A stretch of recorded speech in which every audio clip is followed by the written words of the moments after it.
سیدنا سرکار پیر عبدالواحد گرامی و تمام سادات اکرام کے حفظ و برکات و کمالات سے دنیا و آخرت میں مالا مال فرمائے. جس جگہ، جس خانقاہ، جس آستانے پر ہم اور آپ جمع ہیں، یہ کوئی معمولی آستانہ نہیں ہے، یہ کوئی عام خانقاہ نہیں ہے. خانقاہ واحدیہ کی دھمک اور بھنک صرف اور صرف عوام ہی پہ نہیں بلکہ علماء، مفتیان کرام، پڑھے لکھے لوگوں میں بھی نظر آتی ہے. ہندوستان کی سرزمین پر بے شمار خانقاہیں، درگاہیں، آستانے ہیں. تمام بزرگوں کی خانقاہوں پر آراز ہوتے ہیں، لیکن کچھ خانقاہیں ایسے ہیں کہ جو اپنے آپ میں ایک امتیازی حیثیت رکھتی ہیں کہ جہاں کے آراز شریعت و طریقت کا سنگم ہوتے ہیں، جہاں پر آدمی کو آنے کے بعد اس کی اپنی نفسانی خواہشات کا جنازہ نکال دیا جاتا ہے، اس کی انا اور میں کا خاتمہ کر کے آپ کو ایک وسیلے کے ذریعے اللہ اور رسول تک پہنچانے کا طریقہ بتایا جاتا ہے. حضرات، آج کے ان حالات اور ماحول میں ہماری اور آپ کی بہت ذمہ داری ہے کہ ہم اور آپ جب ان بزرگوں کے آراز میں جائیں، ان بزرگوں کی مجلسوں محفلوں میں جائیں، تو یہاں پر ہم اور آپ بہت کچھ سیکھنے کے لیے آتے ہیں، نہ کہ ایک فارملٹی پوری کرنے کے لیے کہ میاں صاحب نے بلایا ہے، ہم آ گئے، ہم نے کھایا پیا، مزار شریف پر پھول چڑھائے، دعا مانگی، حاضر کی، چلے گئے.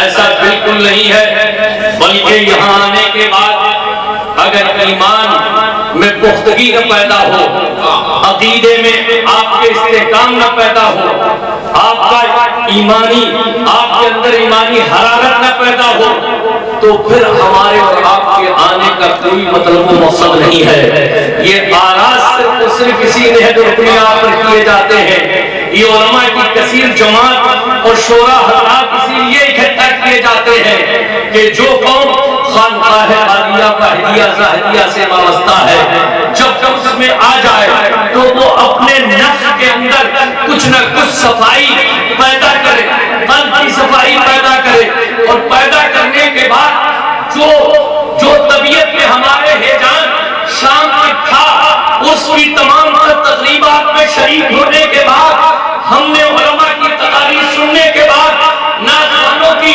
نعتیں سننے کے بعد، ایسا ہمارے اندر انقلاب، بدلاؤ، چینجنگ، رد و بدل ہونا چاہیے. اور جس کا احساس کوئی کرے نہ کرے، بلکہ آپ کا دل اپنے آپ میں یہ محسوس کرنا چاہیے کہ جب آپ کا گناہوں سے دل مرامت کرنے لگے، جب آپ کا دل بدنامی سے مرامت کرنے لگے، بدکرداری سے مرامت کرنے لگے، جھوٹ چغلی کی بات سے مرامت کرنے لگے، تو بس سمجھ لینا کہ ہر آنے والے کا اس میں آنا کامیاب ہو گیا ہے.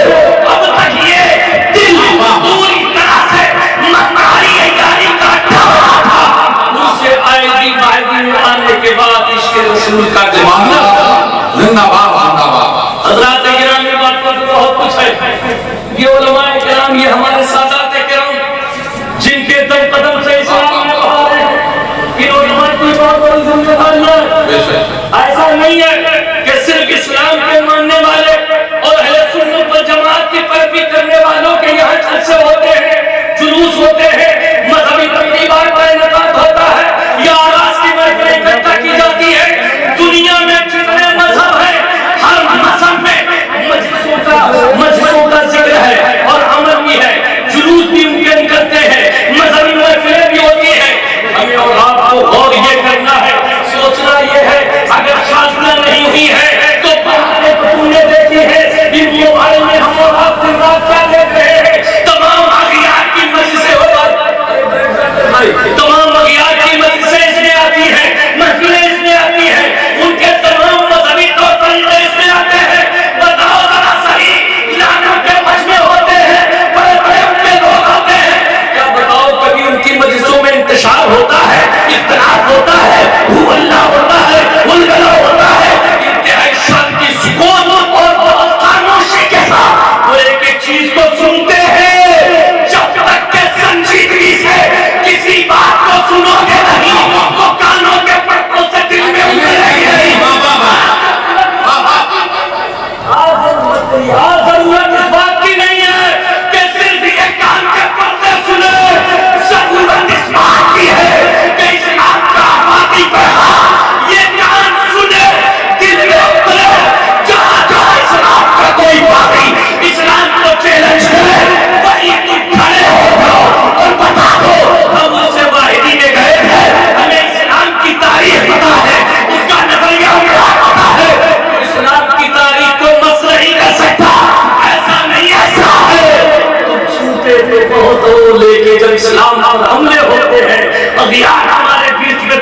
تو سوائے خاموشی اور چپ کے علاوہ تمہارے پاس کیا ہوتا ہے بتائیے؟ کچھ ہوتا ہے؟ تو کیا اسی طرح سے یہ مجلسیں رہیں؟ ان کو چینج کریے، بدلیے، سنجیدگی کے ماحول میں لائیے، اور خانقاہ ہے بلگرام شریف و بلگرام شریف ہے، آپ جانتے ہیں یہاں سے فیضان اللہ اکبر، مہرانا بلگرام کا فیضان، مسولی بلگرام کا فیضان، بریلی بلگرام کا فیضان، اور بریلی سے عشق رسول کا فیضان پوری دنیا میں آج بڑھ رہا ہے۔ منبع کون ہوا؟ سرچشمہ کون ہوا؟ شروعات کہاں سے ہوئی؟ ابتدا کہاں سے ہوئی؟ ارے جب ابتدا یہاں سے ہوتی ہے، یہی کا سرچشمہ ماویرا ہے، مسوری ہے، اور یہی سے بریلی کو ملا ہے، تو ہم کو بریلی کے در کے مانگتا ہے۔ ہم جب یہاں آئے تو خدا کی قسم ہماری نسبت کتنی اعلیٰ ہو گئی ہے سب جگہ پر۔ اس لیے ضروری ہے کہ ہم اور آپ آج کے حالات کے ماحول میں دوسروں کا حساب کتاب مت کرو۔ شیخ اپنی اپنی دیکھ، شیخ اپنی اپنی دیکھ، اپنے اپنے محاسبے میں لگ جائیے، اپنے اپنے حساب میں لگ جائیے۔ شیخ اپنی اپنی دیکھ، اگر یہ تمام تمام یہ تحیہ کر لیں، ارادہ کر لیں کہ حالات کو بدلتا ہے، ماحول کو بدلتا ہے، تو قوم کلبین کے پیچھے تھی، آج کے پیچھے ہے۔ یہ مسجدوں کے اونچے اونچے مینار بنا رہے ہیں، یہ قوم کے تعبیر سے بنے ہوئے ہیں، یہ مسجدیں بنا رہی ہیں، یہ مدرسے بنا رہے ہیں، یہ خانقاہیں بنا رہی ہیں۔ تو آپ بتاؤ جب ہماری مذہبی شرائط جہاں چلے جائیے آج وہ جگ بنا رہی ہے، تو جو قوم ان تمام مسجدوں مدرسوں خانقاہوں کی تعمیر میں یہ تمہارے پیچھے پیچھے چلتی ہے، جلسے جلوسوں میں پیچھے پیچھے چلتی ہے، تو جب جب حالات اور ماحول اس طرح کا تقاضا کرے کرو مت، بزدل کی مدد نہیں کرتا، مصلحت سے اپنی قوم کو صرف رکھتے ہوئے کم سے کم حق کی آواز کو بلند کرنا چاہیے۔ ارے بتاؤ کرنا چاہیے نہیں کرنا چاہیے؟ اس لیے میں آخری بات کہہ کے جا رہا ہوں، بڑے چھوٹا ہوں بڑی بات، دل کے پھیرے چل اٹھے سینے کے داغ سے، اس گھر کو آگ لگ گئی گھر کے چراغ سے۔ اس لیے خانقاہ وحدیہ میں آنے والوں تمام زائرین حضرت حسین میاں قبلہ انتہائی سادگی سے جیون یاپن کرنے والی شخصیت ہے۔ آپ کیا نہیں دیکھتے تمام تر اس سے آپ الحمدللہ بالکل پوری طرح سے پاک و صاف ہیں۔ انہیں بناؤ تو حسین ہے، بناؤ تو حسین ہے، بگاڑ نہیں پاؤ گے، اور بگاڑو گے تو زبر زیر کا فرق ہوگا۔ جب بناؤ تو حسین ہے اور زیر کر دو تو حسین ہے، یہ بگڑنے والے نہیں ہے، ان کا نام حسین ہے، زبر تو حسین ہے اور زیر نیچے کر دو تو حسین ہے۔ تو اس لیے میرے پیارے بھائیوں یہ ادارہ بھی چلا رہے ہیں، خانقاہ کے ذمہ دار ہیں، اور بنیادی چیزوں سے ہمیں اور آپ کو منسلک ہونا چاہیے، بنیادی چیزوں کا رشتہ ہونا چاہیے۔ خانقاہ کے نعرہ ہے آج روٹی کھائیں گے، بچوں کو پڑھائیں گے۔ جب جب قوم میں کوئی انقلاب بدلاؤ چینجنگ آتی ہے تو وہ علم سے آتی ہے، بغیر علم سے آپ اپنے معاشرے کو نہیں بدل سکتے، اپنی ثقافت تہذیب کو نہیں بدل سکتے۔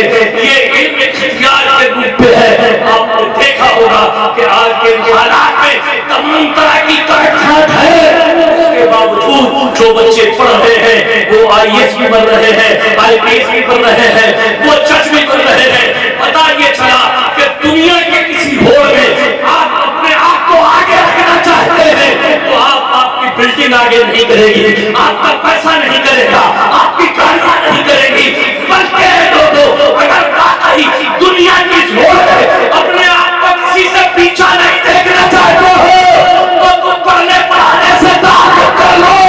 جب قوم پڑھی لکھی ہو جائے گی انشاءاللہ اس قوم کو کبھی کوئی نہ دبا پائے گا، نہ جھکا پائے گا، نہ لچا پائے گا۔ اس لیے پڑھنا پڑھانا انتہائی ضروری ہے۔ فضول خرچوں سے بچیے، مہنگائی کا دور ہے، مگر شادیوں کا محاسبہ کیا جاتا ہے تو مگنیوں میں کتنا خرچہ ہے، تاریخوں میں کتنا خرچہ ہے، غریب میں کتنا خرچہ ہے، بارات کو لانے لے جانے میں کتنا خرچہ ہے۔ مذہب کے معاملات میں مہنگائی نظر آتی ہے، لیکن جب نفسیاتی معاملہ آ جاتا ہے تو وہی مہنگائی ہے، لیکن خرچ کتنا بے فیصلہ ہو رہا ہے۔ جانتے ہیں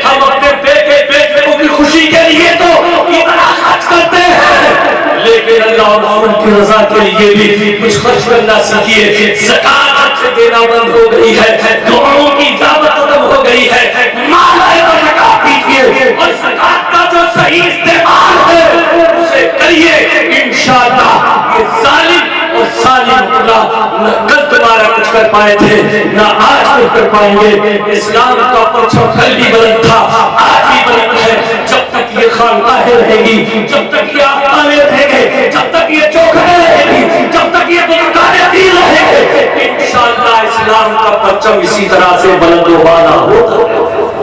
بس آخری بات کہہ دوں, ذہن حاضر ہے, نفس اور عورت کا معاملہ کیا ہے. نوجوانوں سنو, میں دیکھ رہا ہوں اتنے حالات خراب ہیں, جھگڑے کھڑے ہیں, FIR کم نہیں ہو رہی, مقدمے بات کا ایک دوسرے خلاف خوب, اور شادی بیاہ برات بیاہ ویڈیو نہیں بن رہی, یا تو فیصلے پنچایتیں ہو رہی یا پھر مقدموں کے نتیجے. آخر آپ کا یہ پیسہ بلا وجہ سے سنانا کی وجہ سے جا رہا, ایک دوسرے کو نیچا اونچا دکھانے کے لیے آپ اپنے پیسے کو خرچ کر رہے ہو. اللہ تعالیٰ نے جب نفس اور عقل کو پیدا کیا تو سب سے پہلے عقل کو بلایا, اور بلانے کے بعد اللہ تعالیٰ نے پوچھا بتا تو کون ہے, میں کو توجہ رکھنا, تو کون ہے, میں کون ہوں. تو عقل تو عقلی ہے, عقل والوں کو ہمیشہ سماج میں رہا گیا ہے. 60 سال کا بڈھا بے عقل ہے, 20 سال کا بچہ پڑھا لکھا ہے, جب فیصلے کی باری آتی ہے تو اس پڑھے لکھے کو بلایا جاتا ہے. علم کی قدر ہے, عمر سے کہیں کچھ نہیں ہوتا. اگر علم ہے تو لوگ فیصلے کے لیے اس سے بلاتے ہیں, اس سے پنچایتیں کرواتے ہیں, اس سے مشورہ سنا لیتے ہیں. جب یہ عقل اللہ کے حضور آئی تو اللہ نے پوچھا بتا میں کون ہوں, تو کون ہے. تو عقل ہوتی ہے کہ فوراً بار بار اپنے سر پہ جھک گئی, کہنے لگی میں تیری کنیز ہوں, تو میرا خالق ہے, مالک ہے, پروردگار ہے. اللہ تعالیٰ نے فرمایا بالکل درست اور صحیح تم نے کہا ہے, جا تو چلی جا. پھر نفس کو بلایا گیا, اور نفس کو بلانے کے بعد لوگ نے پوچھا بتا تو کون ہے, میں کون ہوں. نفس نے پوچھا تو دونوں ہے تمہارے ہمارے اندر, تفصیل میں نہیں جاؤں گا, بس اتنا سمجھ لو تمہارے اندر ہمارے اندر نفس بھی ہے. کچھ مخلوق اللہ کی ہے جس کے اندر کسی کے اندر عقل ہے, نفس نہیں ہے, کسی کے اندر نفس ہے مگر عقل نہیں ہے. انسان اللہ کی وہ مخلوق ہے کہ جس کے اندر عقل بھی ہے, نفس بھی ہے. جب عقل کو بلایا تو اس نے یہ جواب دیا, اور جب نفس کو بلایا اللہ نے پوچھا بتا تو کون ہے, میں کون ہوں. تو یہ نفس تھوڑی دیر اگلا کھڑا کہنے لگا کہ تو ہے, میں تو ہے. کیا بولیے نا, تو ہے میں.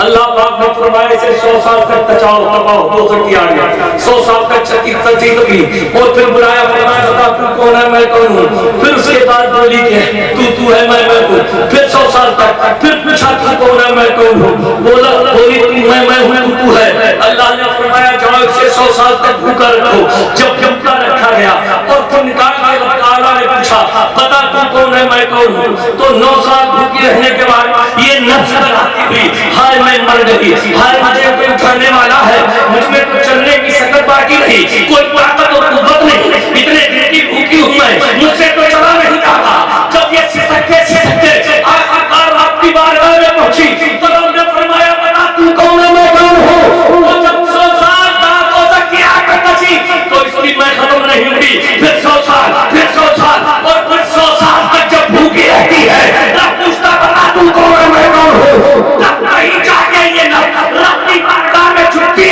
کرتی ہے کہ میں تیری قریب ہوں, تو میرا رب ہے. کسی کو مارنے کے لیے یہ بلایا جاتا ہے.